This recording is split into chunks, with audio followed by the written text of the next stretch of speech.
Welcome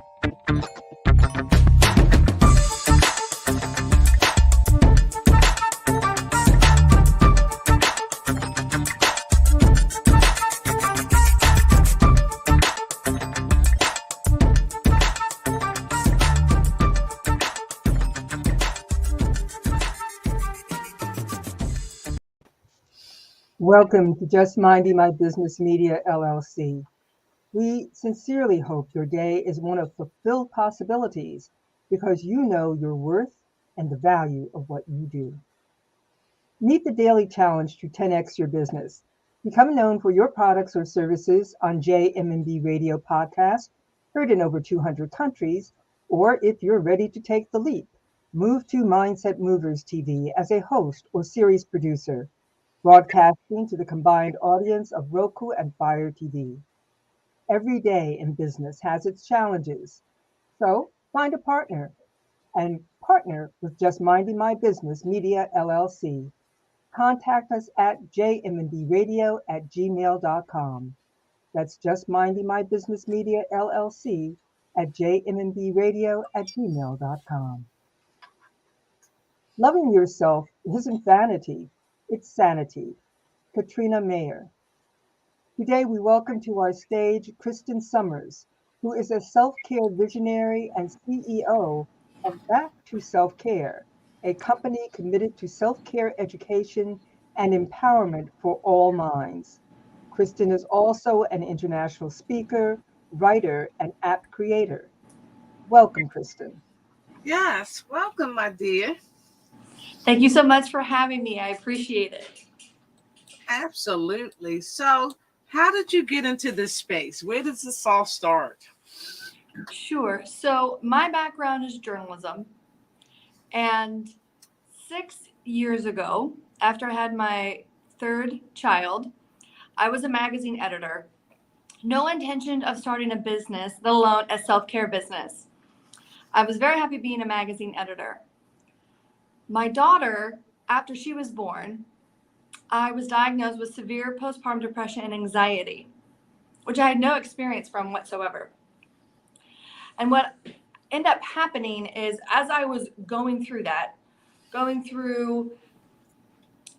just overall, not just overcoming it, but also kind of a self-discovery about myself, about who I really was. Because honestly, ladies, it rocked my foundation of who I thought I was and what I wanted in my life. And it turns out that following the checklist of college, marriage, kids, house, car, career, just wasn't cutting it.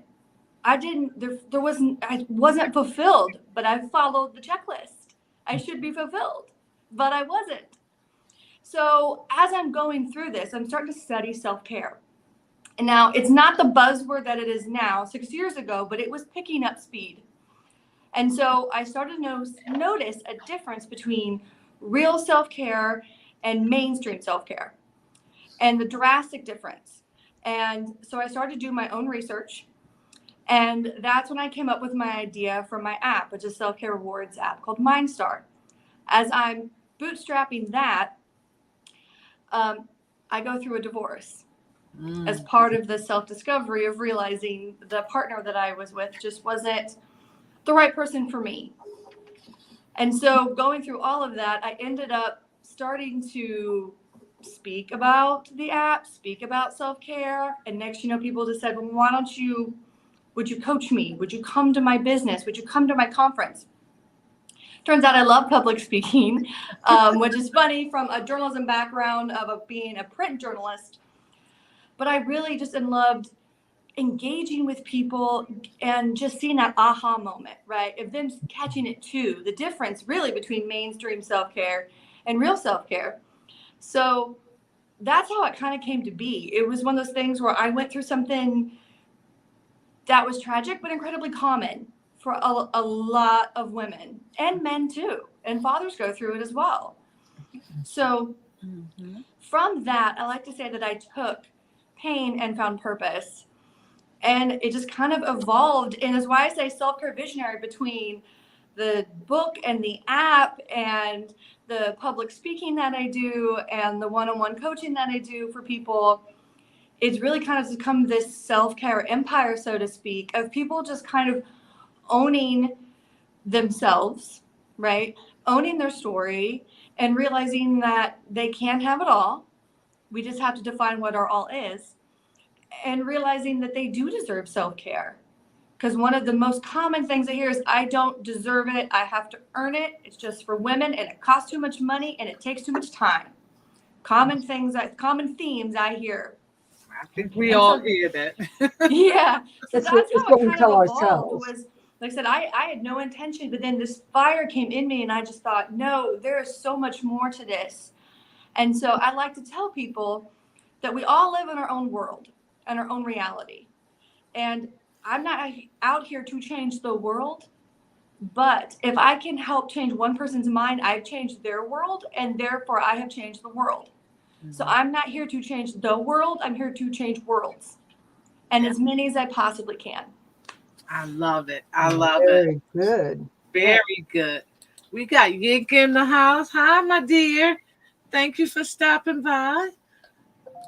Yes. So you mentioned something about the difference between, I meant to write that down.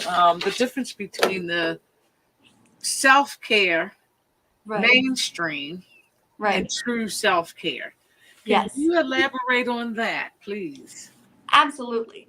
So mainstream self-care is what most of us know. We know we need to eat healthy. We need to go to the gym. We need to drink our water. And we know that we need to, we know that if we dress good, we look good, that type of thing. But we don't really know why. We know the real reasons why, as far as eating healthy. That's obvious. Get your sleep. Okay, obviously, so you're not cranky in the mornings, right? We know why you need to eat healthy, so you fit into those clothes that you want to look good. And we understand that. A lot of mainstream self-care is physical.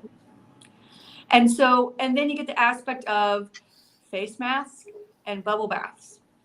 Now, I'm not knocking those, but because those are parts of self-care, but it's so much more than that. So mainstream mainly focuses on the physical because honestly, that's what people can sell. That's easiest to market. It just is. So real self-care is that inner work. Why do I like red and pink together? Asking myself why. Why do I like to go to this gym instead of this gym? Why do I like this movie over this one? Real self-care is self-discovery, which is a lifelong, beautiful journey, as frustrating as it can be at times when we get upset with ourselves.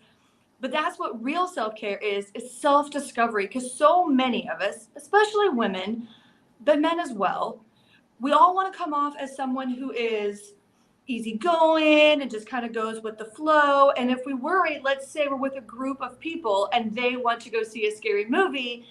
We don't like scary movies. That would be me. I'm the biggest chicken there is. Old me would have just complied. I'm like, oh yeah, let's just go. And I might have nightmares for 2 weeks, but it's fine. Now, knowing that, okay, I was just doing that to appease them. I'm not going to lose my friends if I don't go to that movie or I don't go do that activity that they want to do that maybe I just don't care for, which is okay. Mm-hmm. But because of self-discovery, I can say, you know what, I'll catch you next time, or, the next comedy, or we'll go do paintball or something else fun, right? Mm-hmm. So that's really the difference, is that mainstream focuses on the physical. In real self-care, you're doing the inner work, you're doing the emotional, you're doing the mental work, you're doing the work of also the practical stuff, which I call it's adulting. Practical self-care in my program is just adulting 101. And that's basically how you make it fun. That's the cleaning, that is paying your bills on time, that's building that financial freedom that we all want, right? And doing it in a way that makes sense for us. Mm-hmm. So that's the best way I like to explain the difference, because so many people, which I'm not knocking the physical, there is a part to it, but I'm talking about that mind work and that soul work that is so valuable that people just seem to kind of brush off. They think that it's all just spiritual based. Look, no matter what you believe, a higher power or not, you've still got some inner work you need to do. And so that's a lot of what my company focuses on, is helping people discover that inner work and then how to add it without adding something else to your to-do list, but adding those mental cues, that check-ins of, yeah, okay, so I like pink and red together because it makes me feel confident and I feel like I look good in it, and that's why I wear it. So it's breaking the autopilot of just throwing something on and going. And we all do that, but if we could just slow down and practice some mindfulness, we can actually start to discover ourselves and actually love ourselves more in the process. That's a big, you said something that was really very important. And I'm hearing it more and more. Slow down, slow down. We are in such a rat race, even though with the pandemic, so many of us have, slowed down, but still we're racing. We're racing, trying to stay afloat. We're like dog paddling like crazy just to stay afloat. So we really haven't slowed down, that internal slowing down. That's really necessary to be able to do the work that you're talking about. Yes, it is. Yes. In a lot of people, I understand it can be tricky at first. And I'm not saying that by means that I'm any expert, but when you start breaking out of that autopilot, it does get easier. And then you start to notice things that you might have noticed before. And so a lot of what I do is I call is mindful self-care. So it's putting mindfulness in the aspect of self-care and self-discovery, because a lot of people don't actually really know themselves, not as well as they think they do, Most people think that they are, I'm sorry, Ida, go ahead. No, go ahead. I'm just agreeing. So many people think that if you ask them who they are, they'll look at you strangely and then they'll give you their name and you say, well, what else? And they'll say, well, this is where I live, this is where I work. And if you really press down to brass tacks, they might tell you that they have a big bank account or what kind of car they have or how many vacations they've taken. It's like, but that's not who you are. Those are, like you said, all the physical things. Who are you? And that's the question that most of us have a hard time answering, because no one really ever asks us that. And we certainly don't ask it of ourselves. Yes, I was just going to add that we don't ask ourselves, who am I really? Unless sometimes, like for you, something traumatic happens in your life that you have to step back and you have to look and you have to pay attention. But why wait till those things happen? Yeah. And with the work that you do, you're getting people to wrap their heads around it before something happens. That's what I'm hoping. That, or they're going through something, or they can feel themselves on the brink of something. We can kind of start telling, we feel like ourselves kind of unraveling, like, okay, I need to get my stuff together. Something feels off.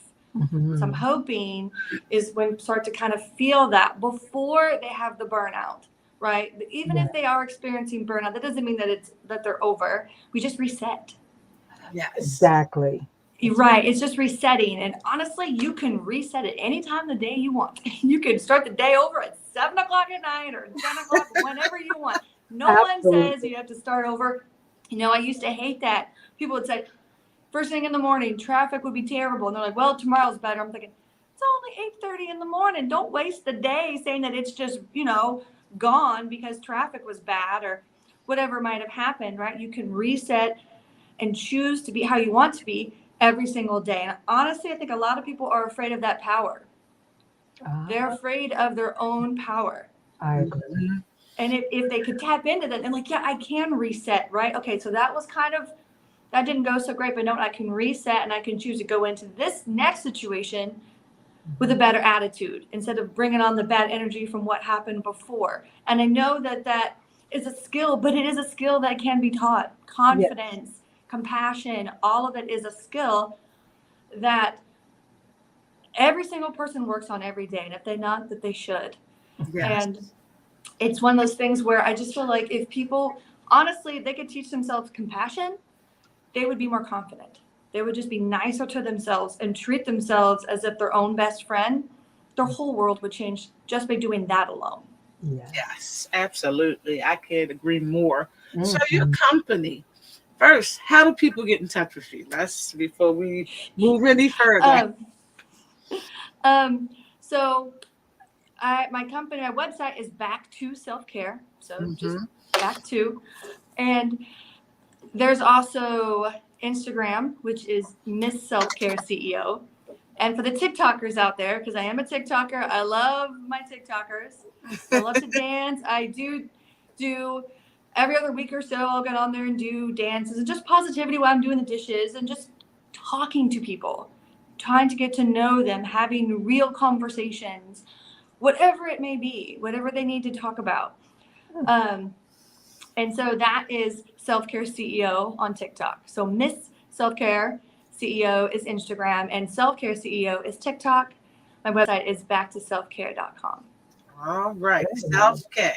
So we got, she loves it. Hey, Yinka, self-care is the key. Yes, it is.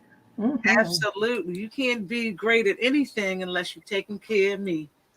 Yeah. Me, myself, and that. And yeah. Well, as I tell people, you have a cup, right? Every day. Well, so you wake up and your water cup is full. And as you go out the day, you answer that email. Well, I'll just use this example here. So then you're pouring water out, right? Because you answered an email or a phone call or your kids or your grandkids. That cup is starting to get empty. Now, other people can give you compliments, but that's not going to raise that water back up in that cup. You need to be doing things throughout the day because self-care is consistent acts of self-love to be filling up your cup every day. Because if it's not at the end of the day, it's empty. And then we're short with our partners. We're agitated. All we want to do is just sit on the couch. We meant to go to the gym. We meant to do, and all the shoulds pile up of what we should have done in our evening, but we didn't do because we were wiped out. Well, of course, because we don't know how to fill our own cup. You gotta learn how to fill it up throughout the day so then you can be the partner that you want to be. You can be the parent that you want to be. You know, you cannot give the love that you want to give others until you give it to yourself first. Otherwise, you're going to end up building resentment. And that just is, that's just poison, honestly. Resentment really is just poison for any sort of relationship. Yeah. So, right. So that's why I used to tell a lot of my clients is you need to just find ways to fill up your cup throughout the day to keep it full. And like I said, other people can help with a cup here and there, but it's your responsibility to fill your own cup every day so you can give to others the way that you want to give it, the way that you know that you can. Wow. Good conversation. Yes, Thank you it so much. Yeah, it's so true. We do not take care of ourselves. We wear ourselves out, giving. And I think one of the key words that you said is resentment builds up when you realize you're giving and you're not filling yourself back up, and you expect somebody else to do that for you, which is right. They don't Yeah. have anything to give either. So, it's like two dry cups trying to fill each other up. Right. Fill each other up. Right. And it's like, wait a minute, I have my own cup. I'm responsible for that. Right. Because a lot of people, honestly, as far as building that inner happiness, they don't know how. They're looking for external. Like, well, you're responsible for my happiness. Well, no, my partner makes me happy, but he's not responsible for my happiness. I'm responsible for that. How I choose to see situations, how I choose to respond to situations. Silence is also a response. Given the silent treatments, it's also a response. So, yeah, a lot of people, I think, are just taught that outside external of, well, my partner should make me happy, or my kids. I'm a mother, but I'm so much more than a mother. I love my kids, but since I know that, I feel like I'm a better mother because I take time for myself. This is my art studio where I paint. I spend time out here with myself doing that. And by doing that, I'm allowing myself to fill my own cup. And then I'm able to be that energetic mom that goes out and takes their kids on trips. Instead of thinking, when I'm going to make the time. No, I make the time now so that I have more meaningful time for them later. And so I think a lot of time people get this guilt, whether it's with their pets or their kids or their partners, roommates, that they have to spend all this time with them. I'm like, no, if you just recharged yourself just a little bit, then the times that you are with them, it's much more meaningful because you're actually there and present. Because you've spent some time, like I said, filling your own cup so you feel good. Because, like I said, resentment is one of those things where it just it is what it is. It festers and it kind of grows subconsciously. And the next thing you know, you don't even know why you're upset with the person. They just woke up and breathed, and you're like, wait a minute, why am I upset with you? You literally just breathed next to me, but I'm already irritated with you. You know, like, Yeah. and I was married before, and I know that now. So I like everything that I talk about, I have experienced myself, and I've studied it and read those that have the wonderful fancy degrees that I just don't have the time to get. But the research behind it, you know, when it comes to our emotions and when it comes to the psychology and how we are in relationships and how we show up in our relationships, you know, it really does play a role in our life, but it's not the only thing. And we have to find the inner happiness within, and that comes with self-discovery, compassion for yourself, being your own best friend, and then having the confidence and courage to then move forward as that self, because everybody wants to be their true selves. Nobody wants to be fake. Nobody wants to feel like they're having to put on a face.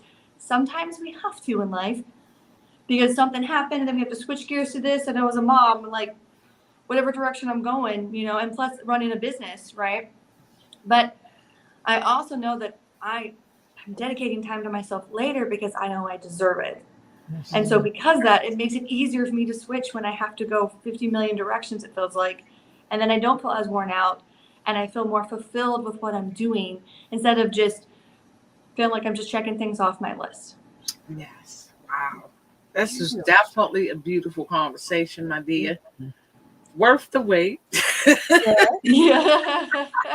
Yeah, I apologize for that. Yeah. So, you know, that's very good. So, what do you want to say to our audience before what do you want to say? I want to say that the person that is in there, that's in within, you might not think they're there. This person that maybe loved to go bungee jumping, or the person that, whatever you think that I used to be. I used to be this person. I used to go out and go to theater. I used to be the person that, you know, that maybe, you know, rode motorcycles. You are still that person. Mm-hmm. Okay? You are still that person. They're still in there. It's not about so much as finding, it's about getting back. That's why my business is called Back to Self-Care, because it is a lot of it's finding's almost like it was lost. No, it's there. That person's there.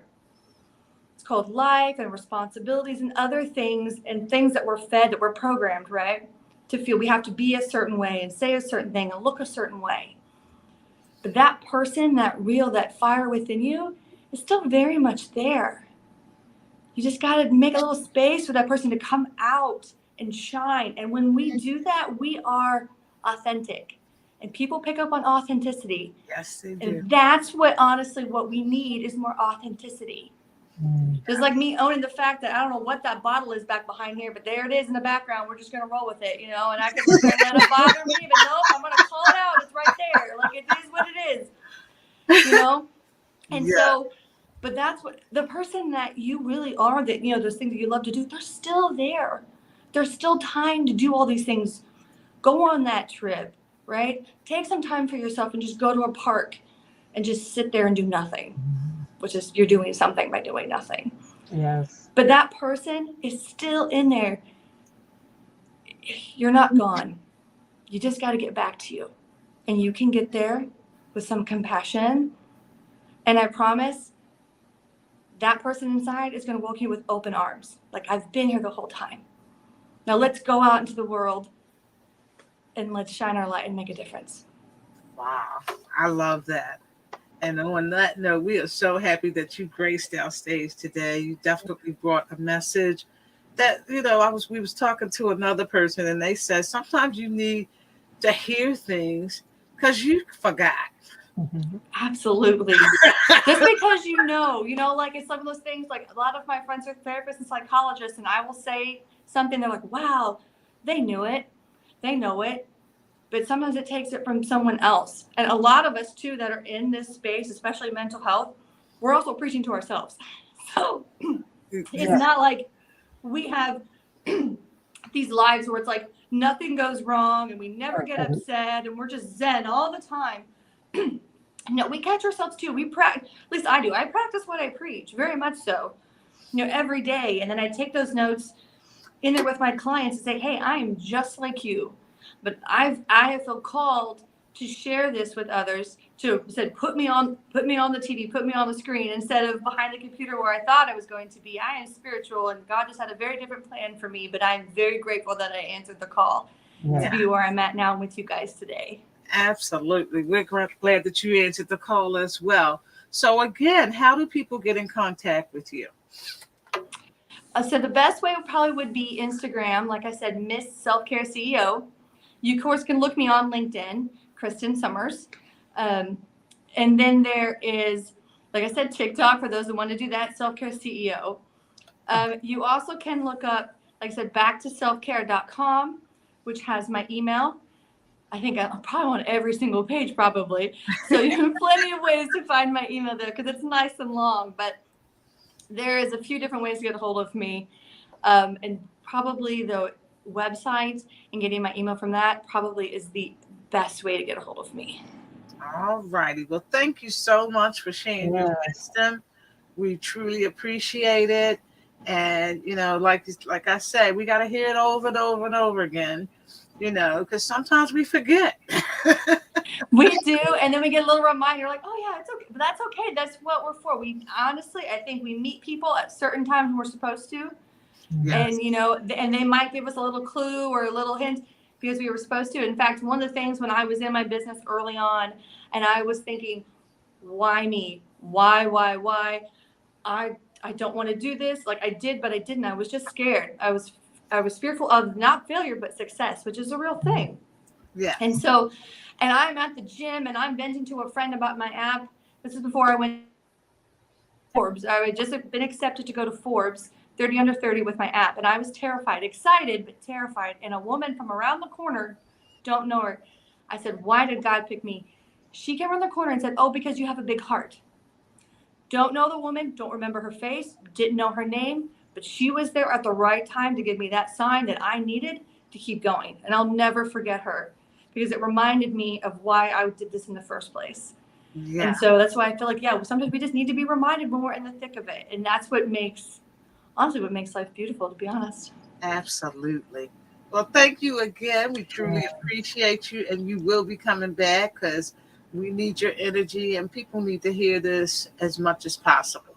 Yes. I will yak as much as you want me to. You put me on here and I will just yak. I will take up space. No problem. But I appreciate your time.